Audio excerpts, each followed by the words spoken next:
It's Reality Check with Craig Price.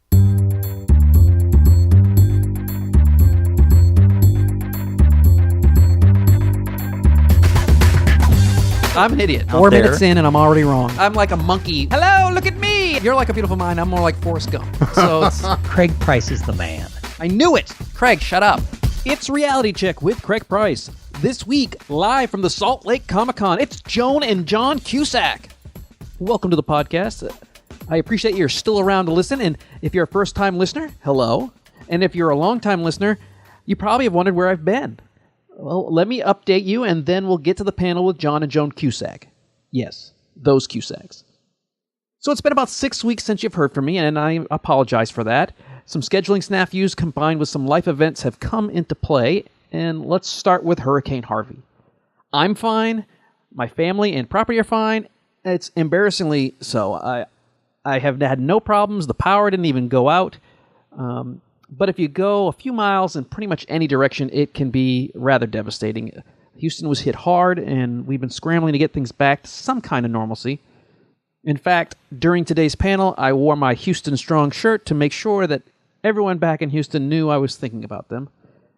Then there was my trip to Salt Lake, which the results you'll hear today, as well as a future Batman panel that will be part of another podcast I do called Matinee Heroes. But the big reason there hasn't been any podcast, and to be honest, this will probably be the last one until about November, is that my awesome, wonderful wife got a great new job in the San Jose area of California. Now, I'm going to be in Houston for a few weeks, traveling for a few business trips and getting our condo in order for the move, but I just won't have time, and actually for a short period, access to equipment as it'll be shipped off to California to do the show consistently enough where it would be useful to throw out an episode every couple weeks. I normally take a few months off in the winter to regroup. Well, that break is basically happening now, and starting sometime in November, when I get situated, I'll podcast through the normal break and hopefully bring you more great guests. Another big potential change is when I get to California, I'm going to try to pursue some sort of full-time employment in California, as the cost of living is twice as much as it is in Houston, and to double my income, well, honestly, if I could have done that, I would have done it by now.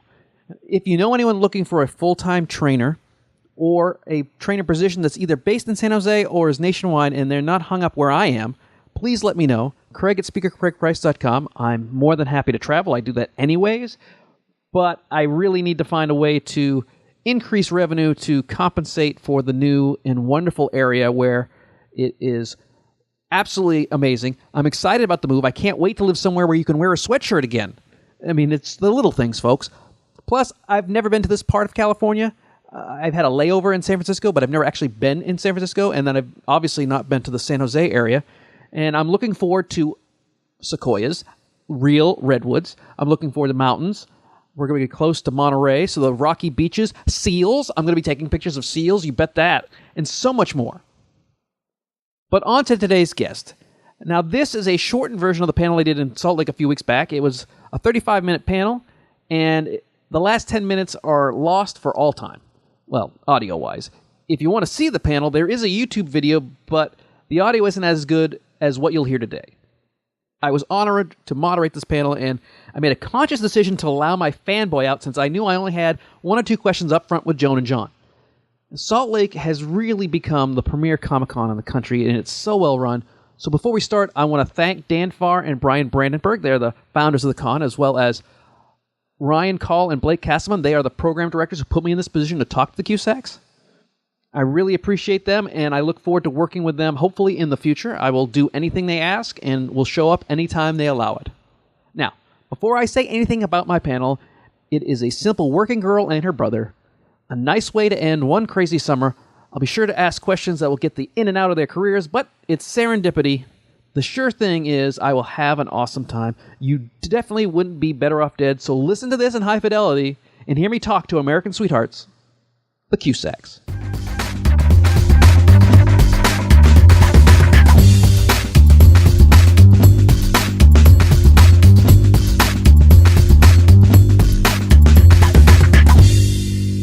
Ladies and gentlemen, it's my great pleasure to introduce Joan and John Cusack.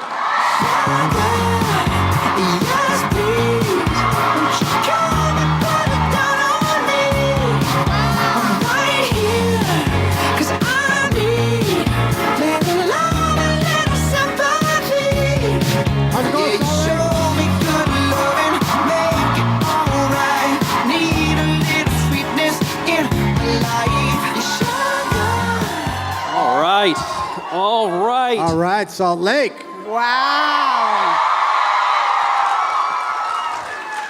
So before we start, I need to let you know, are you guys freaking out like I am right now?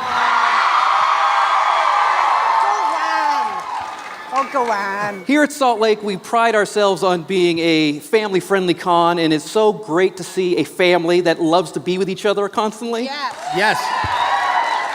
And in fact, I think I can speak for everybody here, because that's my job for the moment, is that I feel like you're like our distant cousins. We're all cousins. Yeah, no, but I mean, That's right. it's one of these things where there's some people who have a childhood, and oh, you were in my childhood, but you guys are not in our childhood. You grew up with us, and we grew up with you. That's true. When you were a teenager, I was a teenager. You guys are slightly older. You're about the same age as my brother, John. So it was like watching my older brother, who I actually kind of liked. Yeah, my thing is like, if you think of your yearbook photo, I had one of those, but they were like a film. So everything either good or dumb I did for about 10 years of my life, from 15 to 25, was usually on film. So it's like a yearbook photo, just an extended sort of GIF. What do they call those things? Yep. Yeah. But then as you got into more adult roles, we became adults. So we got to see you become America's You became sweetheart. an adult. Well, I'll tell you how old, yeah, physically. So, because you guys span so many demographics, because I told my mother I was talking to you guys, and she was like... How's your mom? My mom is great, she's 71, and she's like, I love Runaway Jury. I can't wait. Right on. And she loves You mean this... not Runaway Bride? I was gonna say... I was just being silly. She was gonna... and It the was right- sequel... they get the Joan and John. Yeah, She was talking about Joan. No, it was the sequel of Runaway Jury, which was Runaway Bride. That's true. They fell in love in the courthouse. So let's talk about it. Joan, let me start with you. I first fell in love with you. Oh, go on. I liked you a lot, but I fell in love with you in Working Girl. And it cemented, it's where you can do no wrong in my eyes in and Out. Oh, thank you. So you play these such diverse, and I say this with love, wacky characters. Are you an actor from the inside out, or do you get the costumes and the hair, like you had that big fin? I thought you were a shark in Working Girl. Right. Do you work that way, inside out or outside in? I mean, definitely Inside Out. Which was another film. In and Out. Inside Out is another film. Wasn't that one of your films? No, it wasn't. It was That was What was the one with Kevin Kline? In and Out. In and Out. In and Out. Yeah. But wait, She's an In and Out what's- burger. Yeah. Oh, what's the Pixar one? Is that Inside Out? Yes.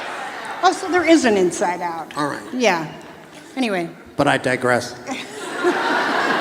So do you like, because you're so diverse with it, you just like... You know what? In the beginning, it's just all terrifying because you're young and you're on a movie set and you're just trying to stand in the right spot and figure it out. And, if you're lucky enough to have Mike Nichols or any great director, if you fall, he'll pick you up. But you're just instinct is really what it is. It's only later, like now I feel like, I know how to do it. I know how to do that. I can do that. But in the beginning, it's just like, the whole time. You're like, what? What do I do? And John, I first fell in love with you. It must have been in the early to mid 80s when you did I would call a trifecta of great teen comedies. And I would put you on the Mount Rushmore of teen comedies, you, Michael J. Fox, and Matthew Broderick. What? All right. Very nice. Thank you. No, absolutely. So what's it like being a teenager or in the early 20s and having that leading man success? It was strange. It was like a really weird, lucky time. I mean, I think I was just in Chicago, and I was doing theater, and they started to make movies about teenagers. And then they came and made 2 or 3 of them in Chicago, and I happened to be in Chicago, so it was just a lot of luck, I think. But it was better than going to junior year of high school. So I was happy, I thought I didn't have to go to high school, and I went to a movie set, and then I kept thinking someone would throw a net over me and make me go back, but they didn't. And Yet. But the night's young. And we're going to throw it out to the audience because they're graciously taking questions. Sure. And I know this is not about me, despite the fact that I'm going, ah! And so I'm really excited to be here, but I want everybody to get as many questions as possible. So, she's playing to your favorites already. I want specifically for you guys. Thank you. Of the best days of your life, how good was it when the Cubs won the World Series last year? It was really, really, really, really, really, really, really great.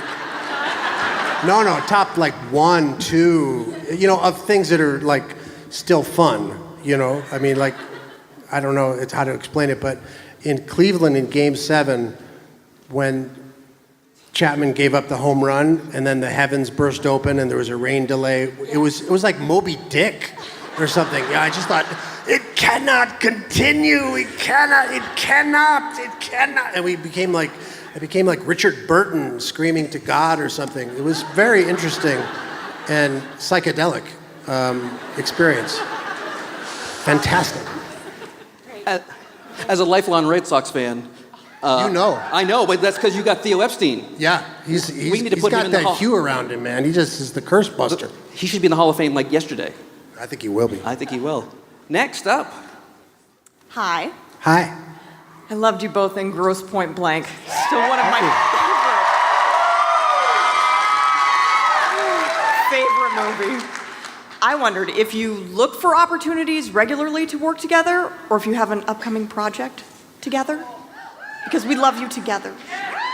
Well, we're always trying to find some way to jerry-rig something we can finagle into something else. But he's got a couple things. He's the one who gets him going. I got one thing. Would you guys want to see her play the Queen of England? Yes. 1,000 times yes. In like 1840. I try to get that one going. Hi. She's reading a question, so this is going to be real good. This is for Joan. How did you prepare for the role of Sheila for Shameless? There's no preparation for that role.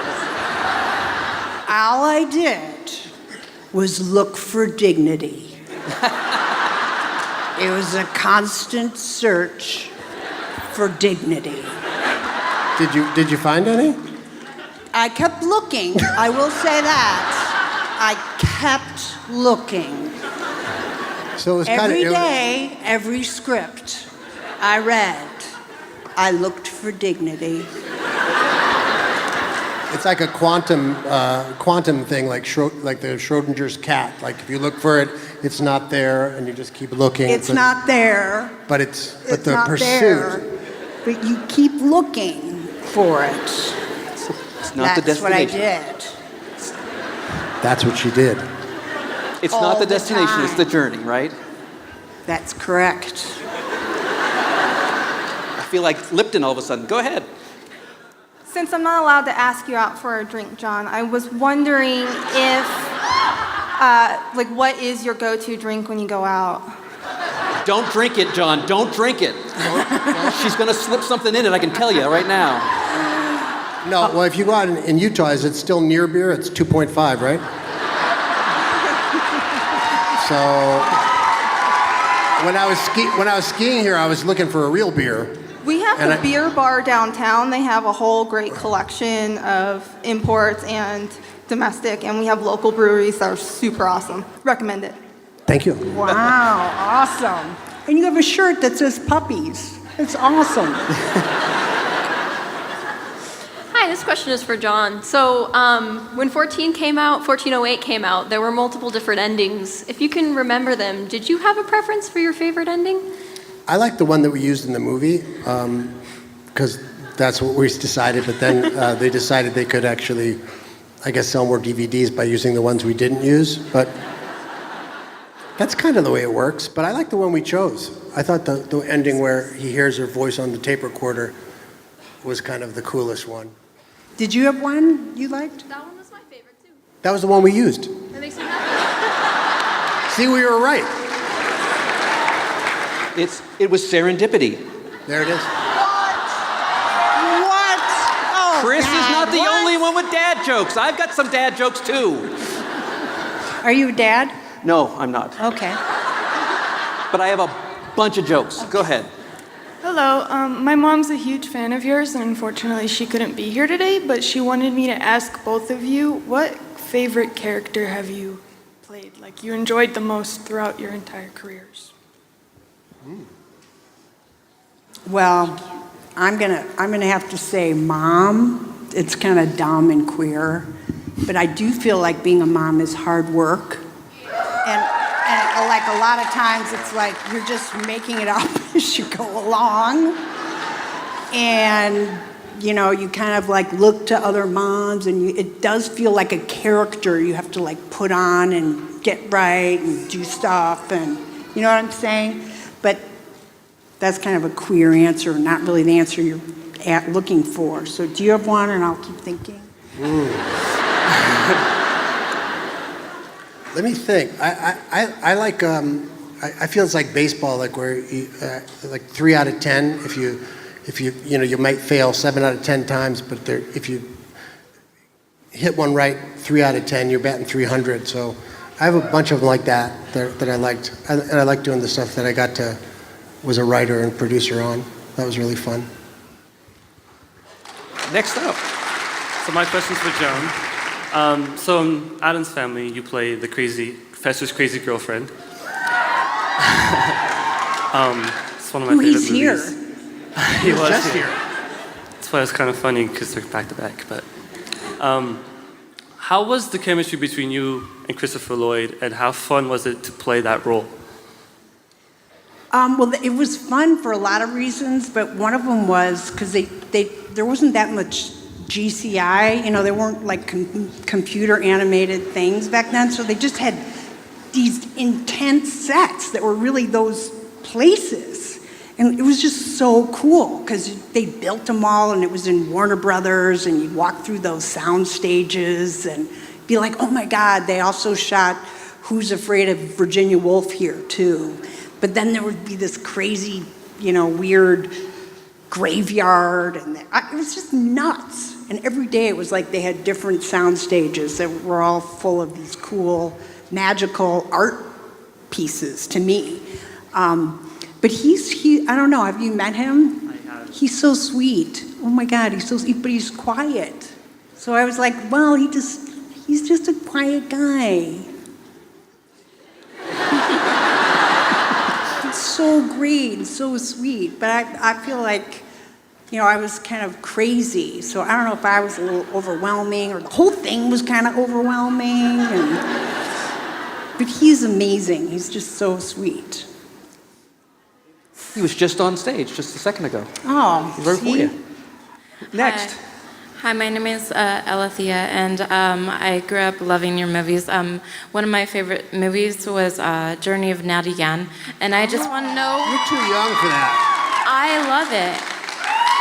That movie's got to be older than you. It's only 2 years older than me. Okay. I'm sorry, no, I'm 2 years older than it, sorry. You're 2 years older than it? Yeah, so I was born in 83. It was in 85, right? I don't remember. It was too long ago for me to remember. I just looked it up and I don't remember when you started your career, but I would just love to hear if you have both of you, your first movies, what you love about them, and your experiences that you can remember. Yeah, well, I know that was easy for me because I was a sophomore in high school, and I got to go on a movie set in the middle of winter, and Jacqueline Bisset was on the movie set, and I was, instead of being a sophomore in high school, like in study class, I was like just staring at Jacqueline Bisset, thinking, what happened? How did this happen? So I was pretty happy. That was a pretty wild, fun experience. And I did My Bodyguard. Yay! That's the biggest My Bodyguard fan in the world. Wow! Right there. Yes! Thank you! So funny. And I was like just an extra in it. And then they said, you know what? We'd like to give you a line. I was like, what? So it was also like really exciting. And then they said, you know what? If you want, for this next scene, why don't you go to a little store and get an outfit to wear? And so I went in Evanston, because we grew up in Evanston, to Betty's of Winnetka. That was so cool. And I got... Which is not that cool. It was so cool. And I got purple corduroy Gloria Vanderbilt pants. And I was like, oh my God, what's happening? And then I was on this set and I had my Gloria Vanderbilt pants on. And I was like, someone gave me a line. I was like, wow, this is all happening right now. That's kind of how it was. Even though actually I was playing the ugly girl. And then they like threw ketchup and mustard at me at some point. But it was fine. I still was wearing my Gloria Vanderbilt pants. Stuff like that. Joan, you have never played an ugly girl. Oh. Ever. A girl with character. So our next person? Okay, my question for both of you is, if you could choose which type of superhero you would become, or what type of superpower you would have, what would you pick?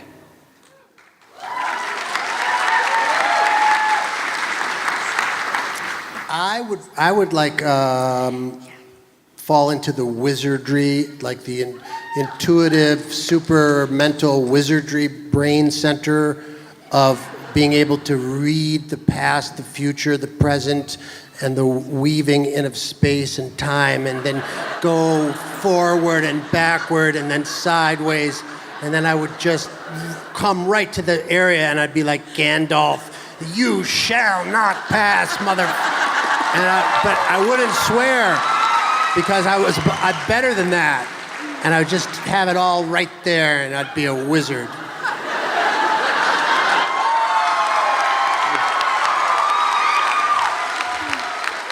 You would be John Dolph the Black. Yeah. But younger. Yeah, the Black. But you're not gray. With a youthful You're not air gray about yet. it. Yeah, Youthful that's spirit. the Black. And I was just thinking I would have total self-awareness, so I had complete clarity at all times. That's not a superpower, is it? I think, I mean, I don't have it. I believe that's called a coma.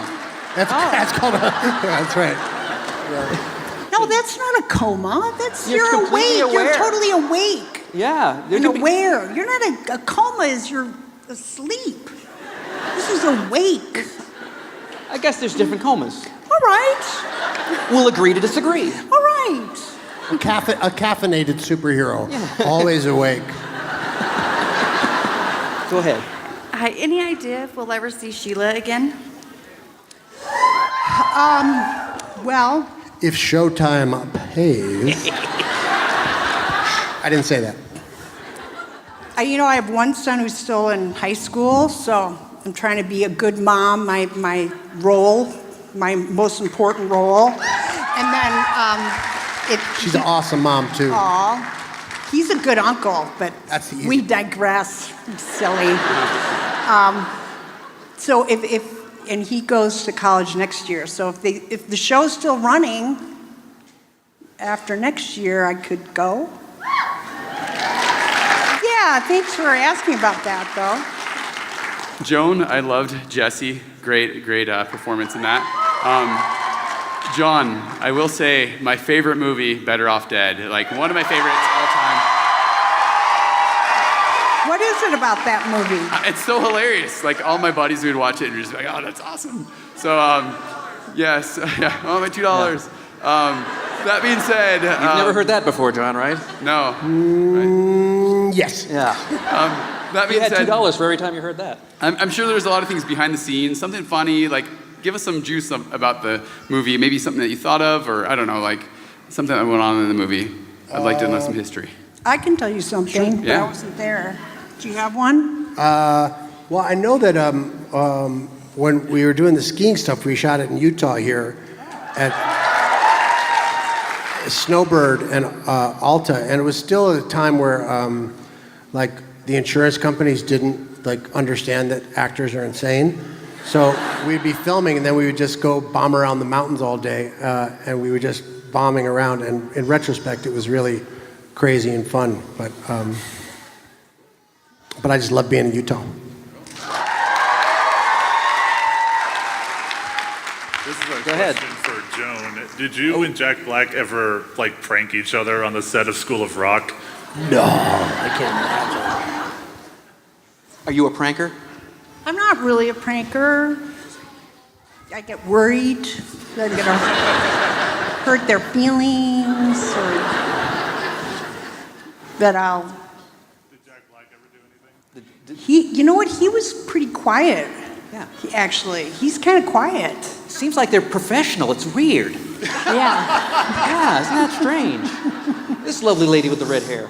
Hi, I am a question for both of you, Joan and John. I was just wondering which character, or what characters, or one in particular, was very special for you to take on, or became a very special character to you in the process of playing them. Well, lately, I got one good look at the basket, and I got to play Brian Wilson. Very good. And he's like a very fantastic creature, and you know, and he and his wife are still with us, and like, you know, it was really important to them. So being able to go into his music and meet him and be there for him, and then see him be happy with the movie was really satisfying, because you know, it's his life. And so if he feels that we did him proud, then that felt really nice.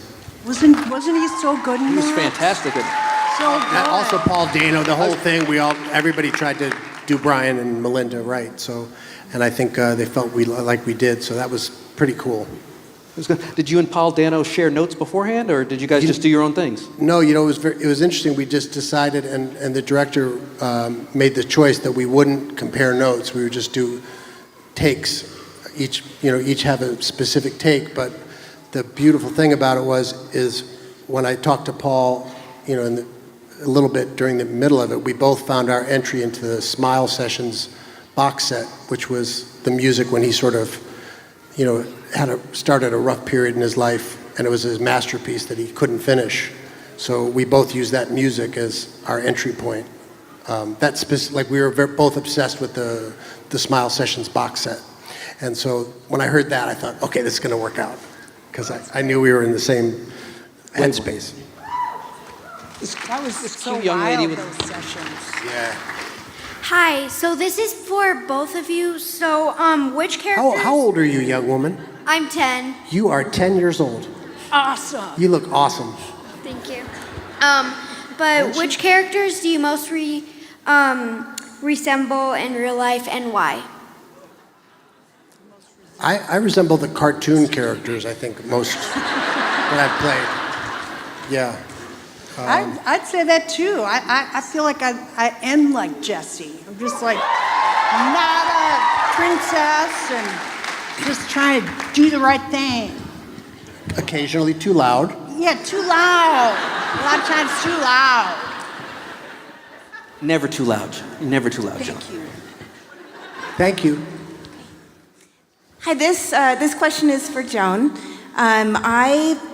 Big fan of you, first of all, but I've been a fan of Series of Unfortunate Events for probably like 15 years, and loved your role as Justice Strauss. I know in the books you're set to come back in book 12, but they've been sort of like expanding the backstory, so wondered if you could tell us if you're coming sooner than that, maybe.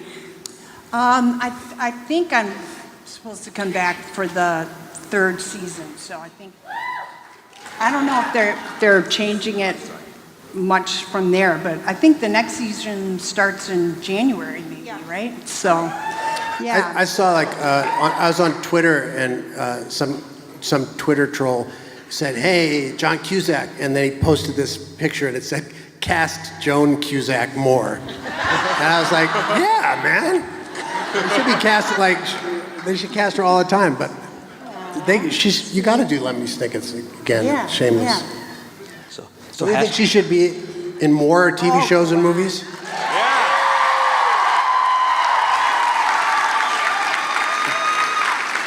So once You're again, a captive audience. I know. So once again, that's hashtag. Wow, that one really goes for a while. You did. You're really good with the feedback too. I think it might be. All right. So hashtag cast Joan Cusack more. Yeah, I saw it. There's a CCL T-shirt. 17. I saw a T-shirt but I thought that it was the dumbest troll I've ever seen. It was the most supportive troll. You're telling me to like cast my sister more, and you think that's going to make me mad? What sort of? I was like, yeah, cast her more. They forget how much you love each other. Yeah. I can't tell you how nice and sweet those two were, both off and on stage. It was really the highlight of my trip to Salt Lake, and I hope to bring you more panels in the future. And that feature's up in the air right now, but no, I will return in November from sunny California, so in the meantime, email Craig@SpeakerCraigPrice.com with any guest suggestions or questions, and I'll talk to you soon. Thanks for sticking with me, folks.